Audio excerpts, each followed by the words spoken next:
Welcome back to the channel everyone, and you are watching NCCPX, and this time only for news.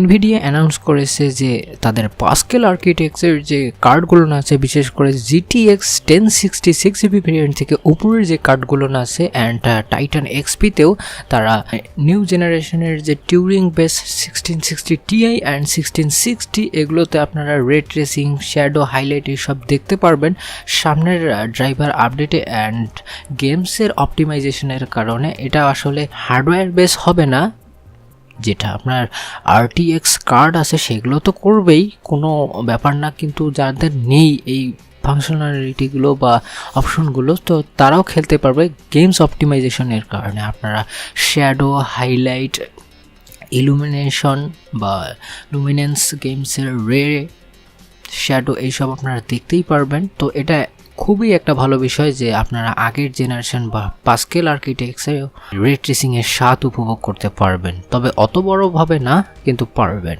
তো এই জন্য big thanks to nvidia।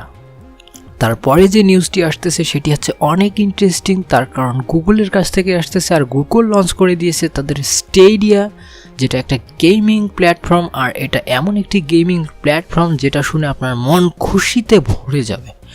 So আপনাকে এখন কোনো, যদি এটা লঞ্চ হয়ে যায় বা আপনারা যদি এটা সার্ভিস পান, তো আপনার কোনো প্রকারের পাওয়ারফুল গ্রাফিক্স কার্ড বা হার্ডওয়্যারের প্রয়োজন নেই। আপনার যদি একটা আগের জেনারেশনের কম্পিউটার থাকে বা আপনার একটা স্মার্টফোন থাকে, অথবা আপনার যদি স্মার্ট টিভি থাকে যেটাতে ইন্টারনেট অ্যাক্সেসেবল, তো আপনারা ফুল HD বা 4K-তে 60 FPS আপনারা গেম এনজয় করতে পারবেন উইথ নো ল্যাগ, নো স্ট্যাটারিং। তো এক্ষেত্রে আর একটা বিষয় আপনাকে ক্লিয়ার রাখতে হবে, আপনার হাই ব্যান্ড ইন্টারনেট স্পিড তো লিমিটেশন দিয়েই দিয়েছে যে আপ টু আপনি 25 Mbps-এর উপরে যত যাবেন তত ভালো।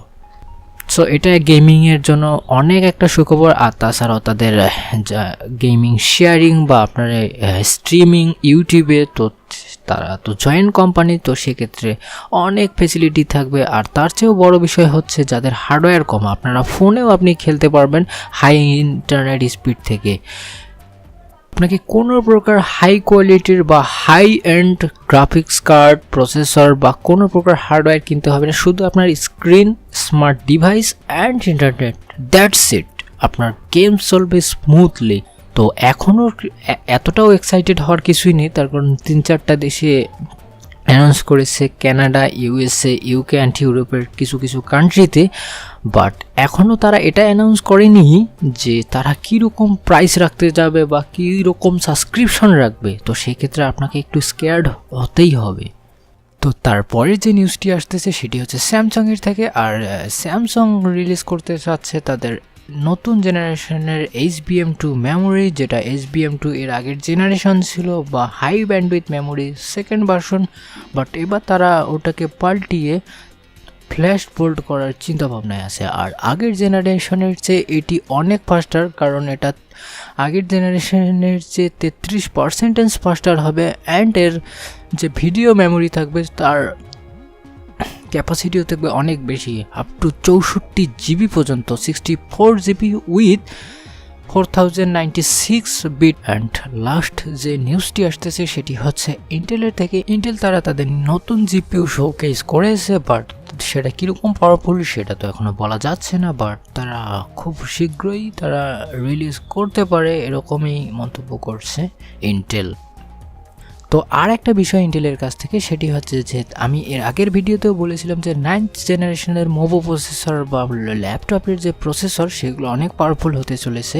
যারা আপনারা গেমিং করতে চান ল্যাপটপে হাই পাওয়ারফুল মেশিনে, তো সেক্ষেত্রে আপনাদের খুবই ভালো অপশন।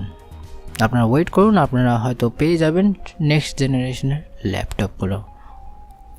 তো ঠিক আছে, আজকের মতো এ পর্যন্তই। যদি নিউজটি ভালো লেগে থাকে অবশ্যই একটা লাইক দিবেন, কমেন্ট করবেন আপনাকে কোনটা ইন্টারেস্টিং লেগেছেন। অ্যান্ড আপনি যদি এখনও আমার চ্যানেলটিকে সাবস্ক্রাইব না করে থাকেন তো অবশ্যই সাবস্ক্রাইব করবেন। তো আজকের মতো এ পর্যন্তই, ধন্যবাদ।